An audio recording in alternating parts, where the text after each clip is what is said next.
Hola, soy Ana Cao y voy a leer un texto del libro Maestras Argentinas.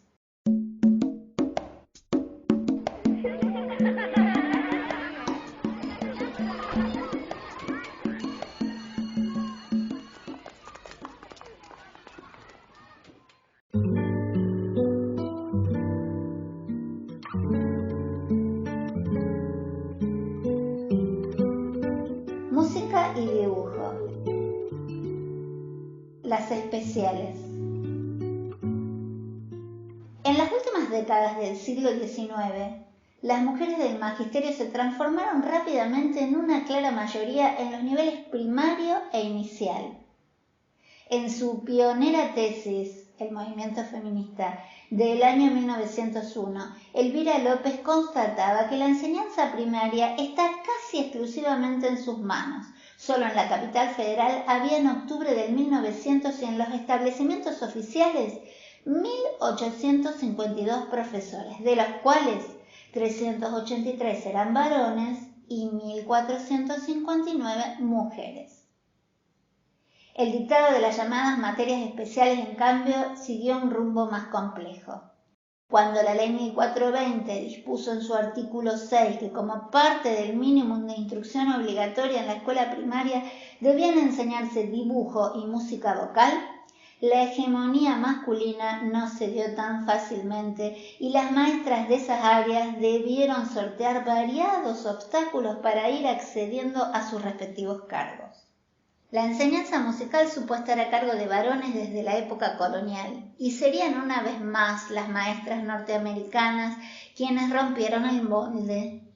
Frances Gertrude Armstrong, su hermana Minnie y Edel Ellis en Catamarca, Elizabeth Boyer en Concepción del Uruguay, fueron destacadas teachers en esta disciplina que se reducía por entonces al solfeo. Contaban para emprender este desafío con la experiencia previa desarrollada en la materia en su terruño. La Escuela Normal de Paraná fue la primera en abrir la carrera de profesores de solfeo, sumándose en 1875 la Escuela de Música y Declamación de Buenos Aires y en 1888 el Conservatorio Nacional bajo la dirección de Juan Gutiérrez. Estas instituciones priorizaban la formación de maestras de solfeo para las escuelas primarias y para los normales. Para dar impulso a la nueva especialidad, Josefina B. de Farnesi, profesora de canto del Normal Paranaense, publicó en 1882 su propia gramática musical, mientras que la docente uruguaya, Francisca S. de Martínez, daba a conocer en 1886 su teoría de la música arreglada al programa oficial para las escuelas comunes. Con la crisis económica del 90, el gobierno conservador abandonó el sostenimiento estatal del conservatorio, lo que fue visto como una oportunidad por el músico y empresario Alberto Williams para abrir su propio instituto, que pasó a monopolizar la formación musical. La orientación impuesta por Williams apuntaba al descubrimiento de eximios ejecutantes y no a la formación pedagógica para actuar en las escuelas. José María Roldán, profesor de la época, criticaba a los músicos de Williams que recalaban en las escuelas primarias. Decía Roldán: quieren ver en cada criatura un pequeño Mozart, un Kreutzer extraordinario, un Sarasate único, porque no han llegado a pulsar la misión precisa de la escuela, confundiendo principios y finalidades. Una escuela primaria no es un conservatorio de música. La metodología empleada en la escuela por los profesores especiales está calcada en los medios puestos en uso por los conservatorios donde ellos estudiaban. Pero como esos establecimientos no se prepara al alumno para ser maestro, sino ejecutante, esa rama del arte de enseñar ha merecido una secundaria preferencia, cuando no una total omisión, y de ahí la precaria idoneidad del actual músico maestro. La orientación elitista del Instituto de Williams privilegiaba claramente a los varones, con lo cual las mujeres estaban en desventaja a la hora de acceder a los cargos de educación musical. Esta situación comenzó a revertirse en 1924, cuando se dispuso la fundación ya definitiva del nuevo Conservatorio Nacional.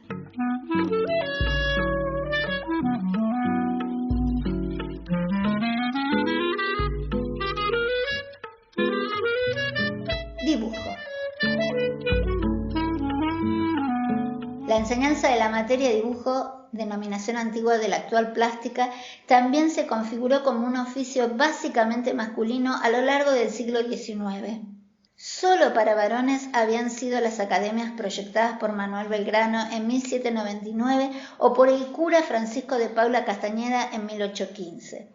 Siendo una solitaria gota en ese mar de hombres la breve existencia de un taller de pintura para las damas que abrió la francesa Adrienne Maquer en 1825. Este privilegio masculino fue expresado por el propio Sarmiento, quien confiaba en que la popularización del dibujo lineal y geométrico en las escuelas primarias podría abrir las puertas hasta hoy cerradas a la industria. La preferencia por los varones respondía a esa orientación utilitaria. La revista Pedagógica señalaba en un artículo del año 1884: el albañil, el carpintero, como el jardinero, el carretero y el cerrajero, tienen diariamente necesidad de ejecutar un plano, de presentar o leer un proyecto. No se trata de transformar las escuelas de instrucción primaria y secundaria en escuelas de bellas artes y de hacer artistas de sus alumnos. Debe permitir a cada uno de nuestros futuros obreros saber leer y escribir bajo el punto de vista industrial, como se sabe leer y escribir bajo el punto de vista literario. Una visión en la que claramente no había lugar para las mujeres ni como docentes ni como alumnas. Cuando la Ley 1420 estableció el dibujo como materia obligatoria, no fue nada fácil para las maestras acceder al nuevo espacio. La formación docente en el área se concentraba entonces en los talleres de la Sociedad Estímulo de Bellas Artes, creada en Buenos Aires en 1876 por el pintor Eduardo Sívori. Aquí se planteó un problema similar al del Instituto de Alberto Williams en el caso de la música, ya que su objetivo no era formar maestros, sino excelsos pintores. Una expectativa que apuntaba hacia los alumnos varones, ya que se consideraba que las mujeres solo eran capaces de pintar acuarelas hogareñas o modelar ornamentaciones decorativas para la casa y el vestuario. Por eso, la matrícula de la sociedad era exclusivamente masculina. Cuando en 1880 se presentó una mujer a solicitar un ingreso, la comisión directiva debió reunirse para tratar el caso en forma extraordinaria, aceptándola finalmente como socia protectora. Julia Ariza, licenciada en Artes de la UBA, que investigó este periodo, señala: aún admitiendo alumnas de sexo femenino, las instituciones de enseñanza artística, en concordancia con el régimen dominante de jerarquización de los géneros, se ocuparon de establecer mecanismos de diferenciación del alumnado que en la práctica implicaron la segregación de las mujeres, así como de sus producciones. Ariza informa que hubo incluso protestas de los alumnos de la academia contra los cursos femeninos, así como un episodio en el que el pintor Eduardo Schiaffino se opuso al otorgamiento de una beca a Julia Wernick, quien más tarde alcanzaría reconocimiento internacional como artista plástica. Más tarde se sumó como ámbito formativo la Academia Nacional de Bellas Artes y la matrícula de alumnas se fue incrementando. Pero para acceder a los cargos docentes en las escuelas debieron vencer aún otra resistencia proveniente de las franjas más conservadoras de los intelectuales a cargo del sistema educativo. El aristocrático profesor Carlos Octavio Bunge, por ejemplo, admitía la instrucción artística de las mujeres, pero solo con fines domésticos, otorgando a las féminas la función de amenizar las causeries en los salones oligárquicos. En su informe sobre educación del año 1901 sostenía: la mujer es no solo el punto céntrico del círculo del hogar, sino también lo es del círculo de la vida de salón. Debe preparársela igualmente para esta con cierta cultura artística y literaria que eleve el nivel de las conversaciones y diversiones sociales.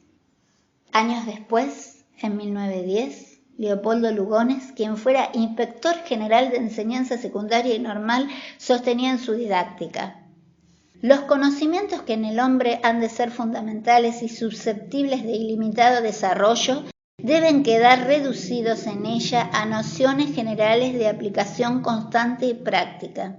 La buena esposa no necesita más, y las escuelas de un país pueden darse por bien servidas creyendo llenada su misión hasta lo perfecto si forman buenas esposas.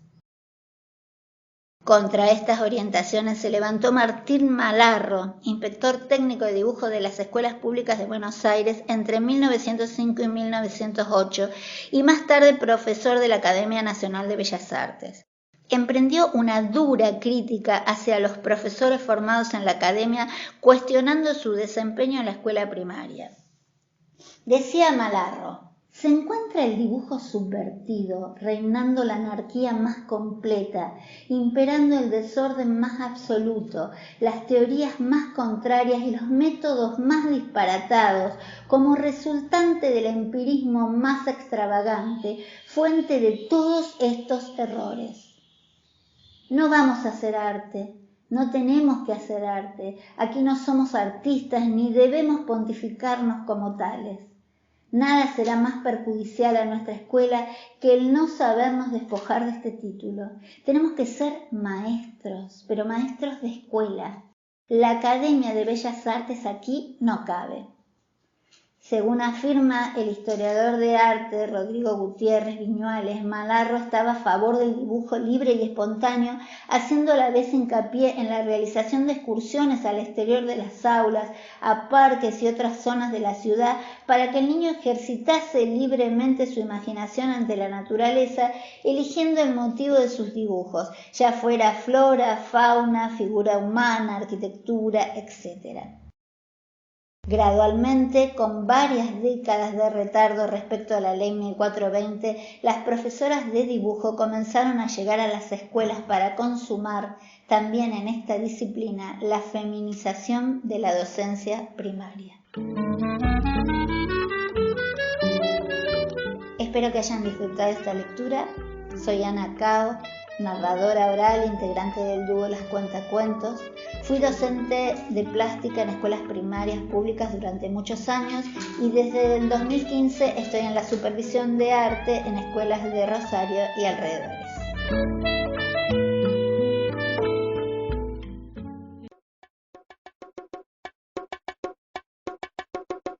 Maestras Argentinas, entre mandatos y transgresiones, reúne en un centenar de capítulos las trayectorias de maestras de todo el territorio nacional y de todas las épocas. El ámbito educativo pone en tensión los mandatos establecidos y las motivaciones propias de cada educadora, lo que confiere un particular dinamismo y riqueza a estas historias de vida. Algunas maestras fueron obedientes reproductoras del mandato estatal, otras eligieron rumbos críticos, problematizaron la tarea docente, abrevaron en teorías renovadoras, bregaron por la inclusión, desarrollaron experiencias de educación no formal, cargaron sobre sus espaldas las escuelas rurales, eligieron alfabetizar en villas y en contextos de encierro, o fueron pioneras en la educación para personas con discapacidad. Muchas rechazaron el modelo patriarcal que las limitaba al hogar y el aula, ocupando nuevos espacios en el periodismo, la literatura, el arte, la universidad, el parlamento y otros. Están presentes también las maestras que lucharon por la educación pública, común, laica y gratuita, y aquellas que, asumiendo su condición de trabajadoras, impulsaron la organización sindical. Asimismo, las que soñaron con una sociedad más justa y se transformaron en militantes socialistas, anarquistas, comunistas, peronistas o radicales, así como en feministas, ecologistas y defensoras de los derechos humanos. Ya en el siglo XXI llegan por primera vez a las aulas maestras de los pueblos originarios y disidencias sexuales. Todas estas historias van tejiendo la trama de una historia desde abajo de la educación en nuestro país. Maestras Argentinas es un proyecto colectivo. A las más de 80 autoras y autores de los diferentes capítulos se suman numerosos intérpretes que a través de la narración oral hacen posible este audiolibro. Eduardo Mancini y Mariana Caballero fueron los compiladores y la edición es una producción conjunta del Centro Cultural La Toma, la Asociación Civil Inconsciente Colectivo y la Cooperativa de Pensamiento Margarito Tereré. Este material es de difusión libre.